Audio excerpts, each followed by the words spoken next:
भगवद गीता के अध्याय 2 से 5 का सारांश नीचे प्रस्तुत है।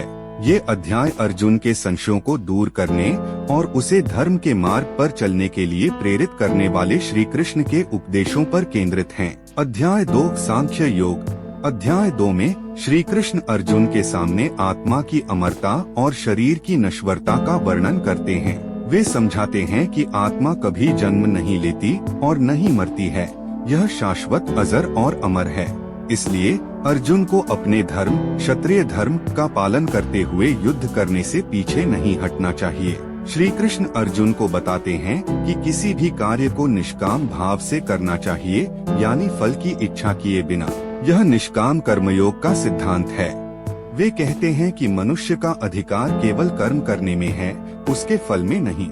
अध्याय 3 कर्म योग। अध्याय 3 में श्री कृष्ण कर्म योग के महत्व पर बल देते हैं। वे अर्जुन से कहते हैं कि संसार में कोई भी व्यक्ति बिना कर्म किए नहीं रह सकता, क्योंकि कर्म करना मनुष्य का स्वभाव है। उन्होंने कहा कि समाज के संतुलन और समृद्धि के लिए सभी को अपने अपने कर्म करने चाहिए। श्री कृष्ण यह भी बताते हैं कि हर व्यक्ति को अपने धर्म का पालन करना चाहिए और अपना कर्तव्य निभाना चाहिए। उन्होंने कहा कि यज्ञ त्याग के बिना किए गए कर्म बंधन का कारण बनते हैं, जबकि यज्ञ की भावना से किए गए कर्म मोक्ष का मार्ग प्रशस्त करते हैं। अध्याय 4 ज्ञान कर्म संन्यास योग। अध्याय 4 में श्री कृष्ण बताते हैं कि ज्ञान, कर्म और संन्यास तीनों ही मोक्ष के मार्ग हैं। वे अर्जुन को बताते हैं कि वे इस संसार में धर्म की स्थापना और अधर्म के नाश के लिए समय समय पर अवतरित होते हैं। श्री कृष्ण यह भी बताते हैं कि वे ईश्वर के अवतार हैं और उन्होंने इस ज्ञान को प्रारंभ में सूर्य देव को दिया था। वे कहते हैं कि ज्ञान योग, कर्म योग और भक्ति योग तीनों ही मोक्ष के मार्ग हैं और किसी भी मार्ग पर चलने से मनुष्य मोक्ष प्राप्त कर सकता है।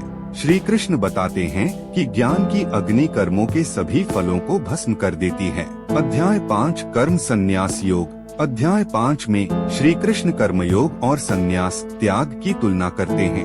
वे कहते हैं कि दोनों ही मोक्ष के मार्ग हैं, लेकिन कर्मयोग श्रेष्ठ है।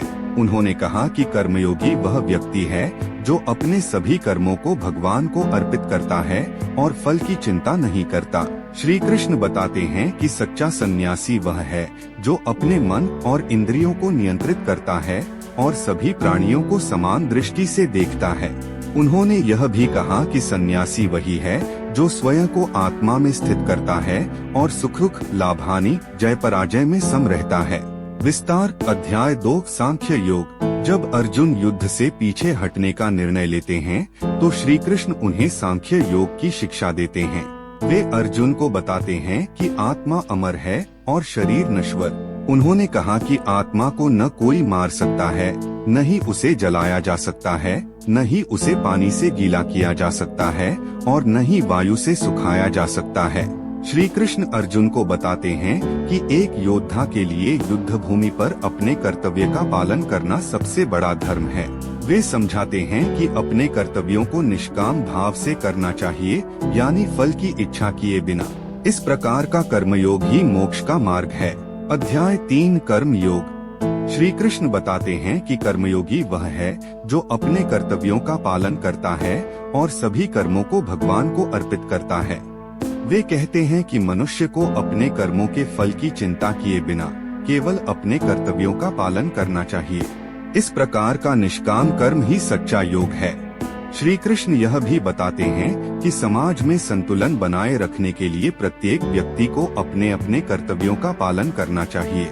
उन्होंने कहा कि यज्ञ की भावना से किए गए कर्म ही मोक्ष का मार्ग प्रशस्त करते हैं।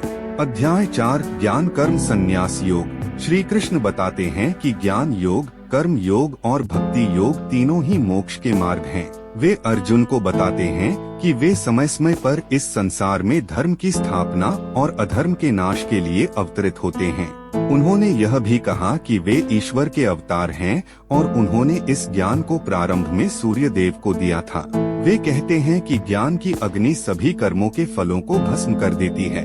उन्होंने कहा कि जो व्यक्ति ज्ञान योग के माध्यम से आत्म साक्षात्कार प्राप्त करता है वह सभी बंधनों से मुक्त हो जाता है।